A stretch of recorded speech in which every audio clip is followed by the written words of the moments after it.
Reações endotérmicas, reações exotérmicas, como é que eu classifico? E na hora de calcular a entalpia? É produto menos reagente, é reagente menos produto? Meu Deus do céu, o que eu devo fazer? Bom, para eu te responder isso, você vai ter que esperar a vinheta, porque tá começando mais um Foco na UERJ.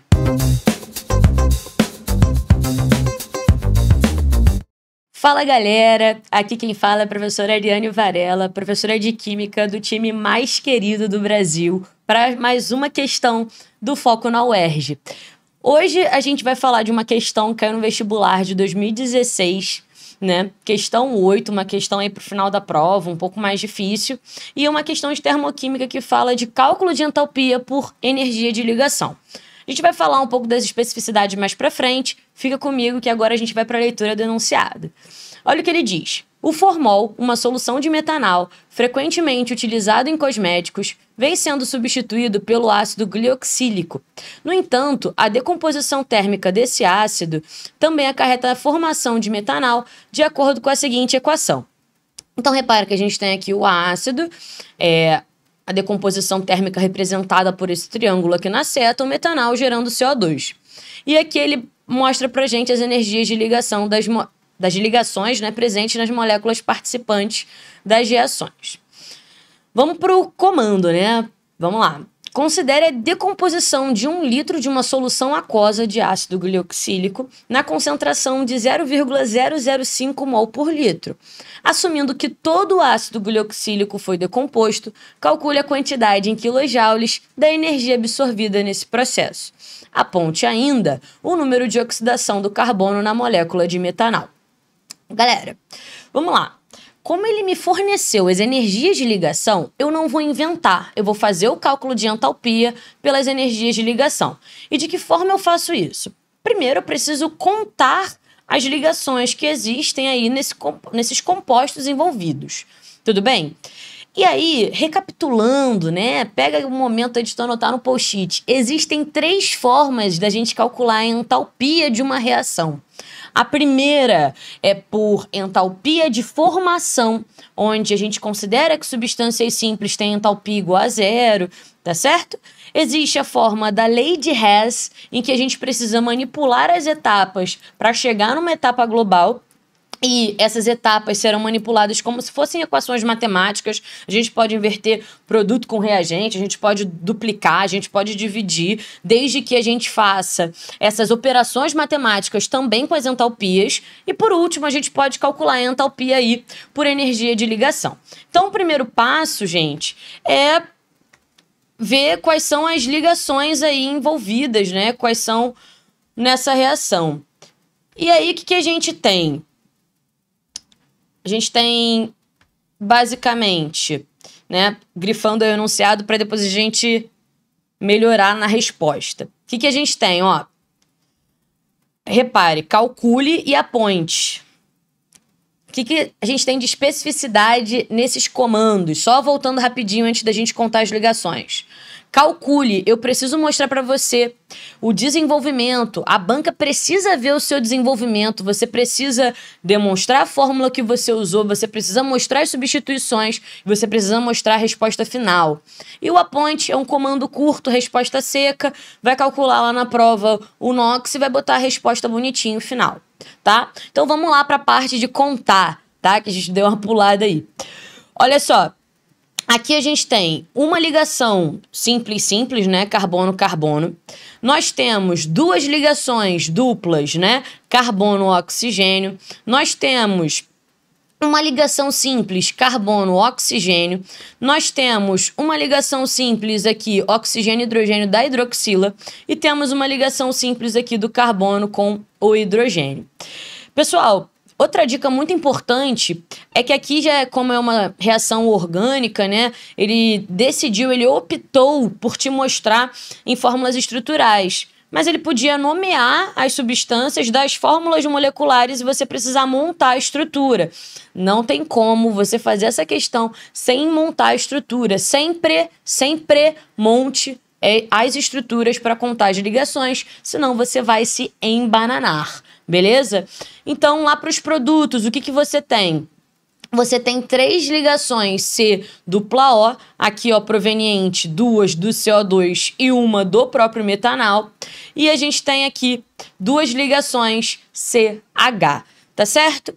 Galera, como é que a gente sabe como a reação química processa, né? A gente fala isso lá dos primórdios. Qual é a ideia? Eu preciso quebrar ligações dos reagentes, e para quebrar a ligação vou precisar absorver energia. E no produto, novas ligações são formadas, né? Eu estou reestabilizando esses átomos. E assim a gente faz o rearranjo atômico que lá Dalton, né, conceituou como a reação química. A reação química é um rearranjo atômico, tá certo? Então, para quebrar as ligações dos reagentes, eu preciso absorver energia. E para formar novas ligações aí com os produtos, eu preciso liberar essa energia. Então, no final, eu vou fazer um somatório de todas as energias de ligações que nós temos aí, tá certo? Então, qual é a ideia? Eu vou primeiro simplificar, é uma dica, tá, gente? Simplifica para que você não tenha muitos problemas na hora de fazer as contas, né? Quanto menos conta você faz, menor a possibilidade de você errar, tá certo? Então, o que eu reparo? Que para os reagentes eu tenho 2 C dupla O e no produto tenho 3. Então eu posso simplificar. Eu fico com nenhuma no reagente e só uma no produto. Beleza? A mesma coisa eu reparo aqui para o CH.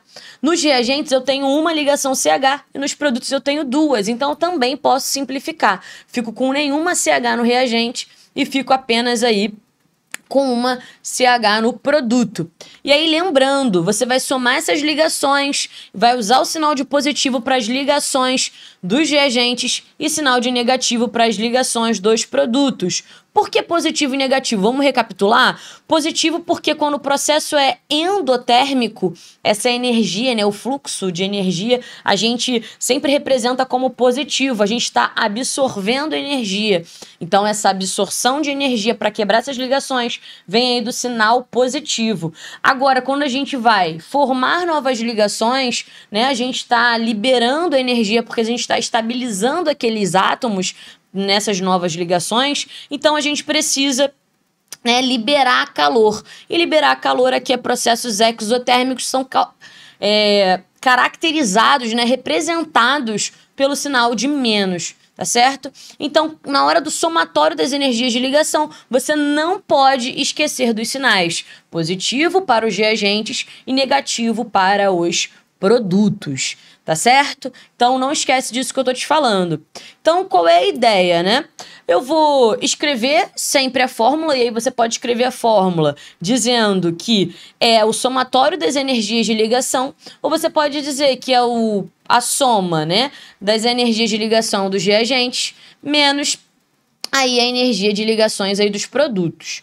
Tudo bem? E é aí nesse momento que vocês se embananam, porque vocês colocam na cabeça de vocês que ΔH é sempre produto menos reagente. É produto menos reagente se eu estiver falando de calor de formação. Não é esse caso. Esse caso a gente fala de energia de ligação. E os sinais são invertidos entre muitas aspas, porque agora eu estou pensando em quebrar ligações e formar novas ligações. E aí eu preciso delegar os sinais para representar o fluxo de calor. Tudo bem? Beleza? Então, vou substituir os valores em cima dessa minha equação. Sinal de positivo para os valores lá dos reagentes e negativo para os valores lá dos produtos. E nós temos então, ó, positivo a ligação CC uma vez, positivo a ligação CO uma vez e positivo a ligação OH uma vez. Assim como a gente tem negativo a ligação C dupla O uma vez e negativo a ligação CH. Repara que eu não vou fazer agora nenhuma multiplicação mais, porque eu dei aquela simplificada. Agora eu vou trabalhar com soma e subtração, e aí eu descubro, ao substituir os valores, que eu chego num valor de mais 10 kJ por mol. Esse mais significa que o processo, então, é endotérmico. E ele já me falava que o processo era endotérmico, porque a energia é absorvida no final das contas, tá certo? Então, se você faz o seu desenvolvimento todinho e acha um valor aqui negativo, volta, porque o enunciado já afirma para você que ele se trata de energia absorvida e não de energia liberada, que é o caso de quando a entalpia dá menor, né, que zero. Tá certo? Então, gente, eu descubro a quantidade de energia envolvida na reação com 1 mol de ácido de glioxílico. Só que, obviamente, eu não tenho 1 mol de ácido glioxílico. Eu tenho aí essa quantidade de 0,005 mol por litro e 1 litro. Então, basicamente, a gente tem 0,005 mol de ácido glioxílico. Então, como é que eu faço a leitura da reação agora? Eu sei que 1 mol de ácido se decompõe em 1 mol de metanol e 1 mol de CO2. E essa reação ocorre com absorção de 10 kJ. E aí eu consigo, a partir dessa quantidade de 0,005 mol de ácido, trabalhar a quantidade de energia que será absorvida nesta decomposição, tá certo? Então, eu sei que 1 mol de ácido está correlacionado a 10 kJ de energia, e quando eu tenho 0,005 mol de ácido, qual vai ser a energia, então? E aí eu encontro 0,05 kJ, beleza?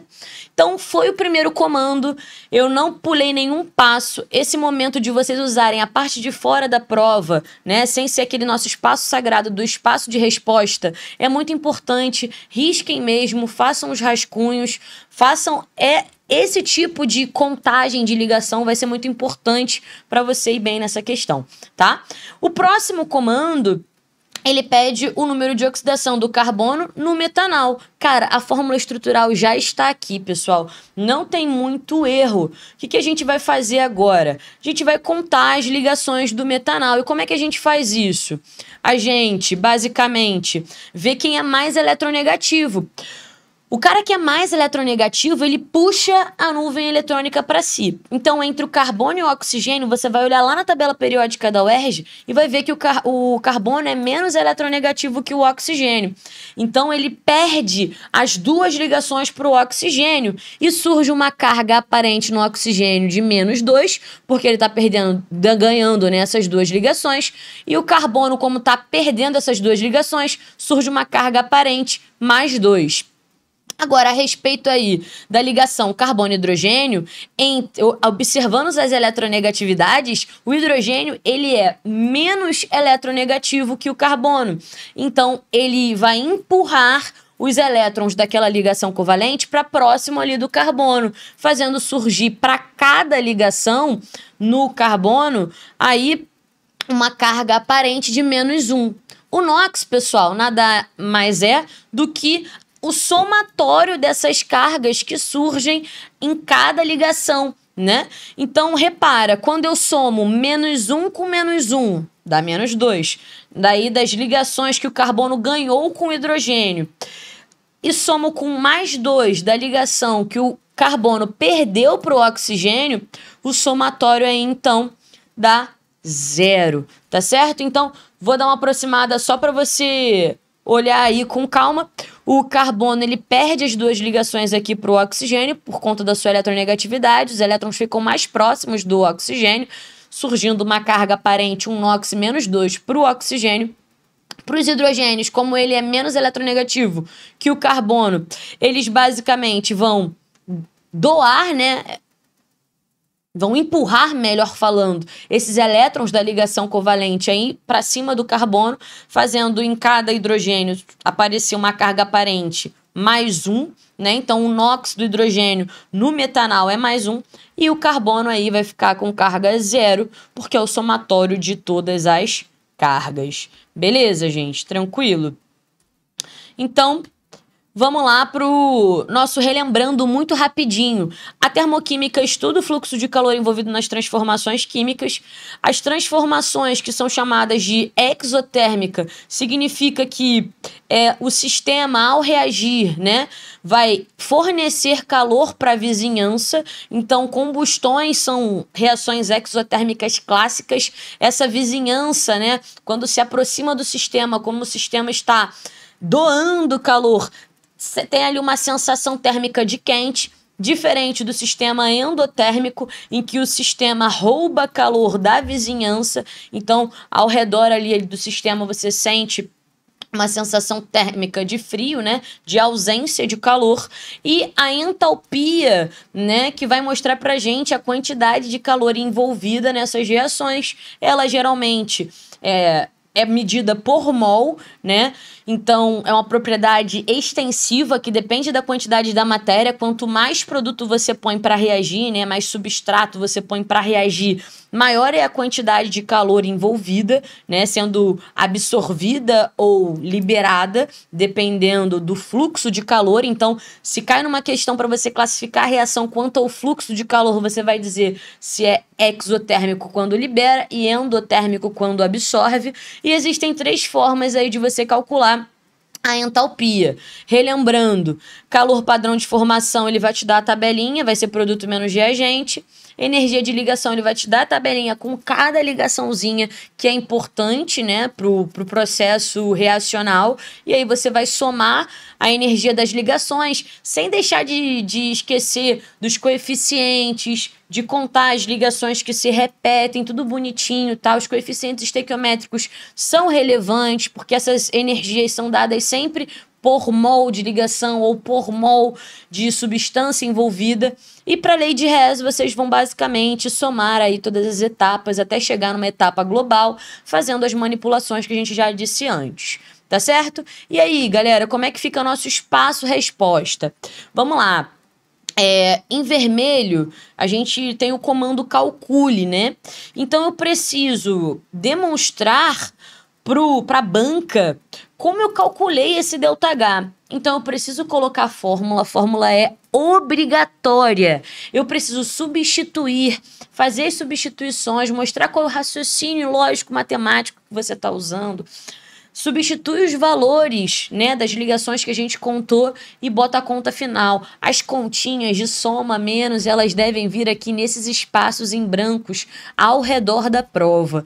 Prova mais limpa possível, tá certo? Então vamos lá, coloco a fórmula, depois eu substituo as ligações que eu contei. E aí, repara que eu já substituí com as simplificações feitas. Por quê? Porque o cara vai ter acesso ao meu rascunho. Ele vai ver lá o que eu fiz antes, tá certo? Substituo os valores e depois coloco lá a resposta final. Tudo bem? Depois, segunda parte desse comando, né? Que esse comando calcule, ele se divide em 2 processos. A gente tem a concentração, para descobrir a quantidade de mol que a gente tem, primeiramente, e depois a gente vai fazer a correlação da quantidade de energia envolvida naquela reação.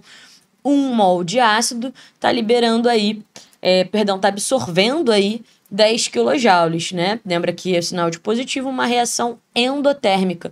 E aí eu vou botar essa relação. 1 mol de ácido está para 10 kJ. E quando a gente tem 0,005 mol de ácido, qual é a energia? A gente vai achar mais 0,05 kJ e vai dizer que absorve 0,05 kJ. Uma parênteses aqui muito importante. Se esse processo todo acontecer, no enunciado ele não afirma para você que é endotérmico, nem que é exotérmico, que não libera calor e nem absorve calor. E a pergunta é quantidade de energia. Repara bem, a pergunta é quantidade de energia. Tá certo? E a reação for uma reação exotérmica, por favor, você não coloca o sinal de menos. Porque não existe energia negativa. Você bota o valor final ou então você bota libera tanto de energia. Tá? Então, se tiver uma estequiometria, olha a fala, se tiver uma estequiometria associada à termoquímica e na termoquímica você descobre que a reação é exotérmica e, portanto, terá o ΔH negativo e a pergunta for energia, quantidade de energia, toma cuidado aí com o sinal. O sinal no comando quantidade de energia não deve ser representado. Mas se você quiser deixar lá claro, bota a quantidade de calor envolvida, entre parênteses você bota libera tal quantidade de calor. Ponto. Perfeito, perfeito. Tá? E, gente, para terminar essa questão, então, falta só a gente dizer o número de oxidação do carbono na molécula do metanol. Você vai botar lá 0. Pronto. Comando curto, resposta seca. Tá certo? Queridos, Eu espero que vocês tenham curtido as dicas de hoje. Lembra que para comando calcule e determine, a fórmula ela é obrigatória, assim como o raciocínio matemático. Não deixem de demonstrar o que vocês fizeram, qual foi o caminho que vocês fizeram para chegar até lá, tá certo? Mais vídeos e dicas como essa, só aqui no Foco na UERJ, todo episódio, a cada semana. Valeu, gente, até a próxima. Fui!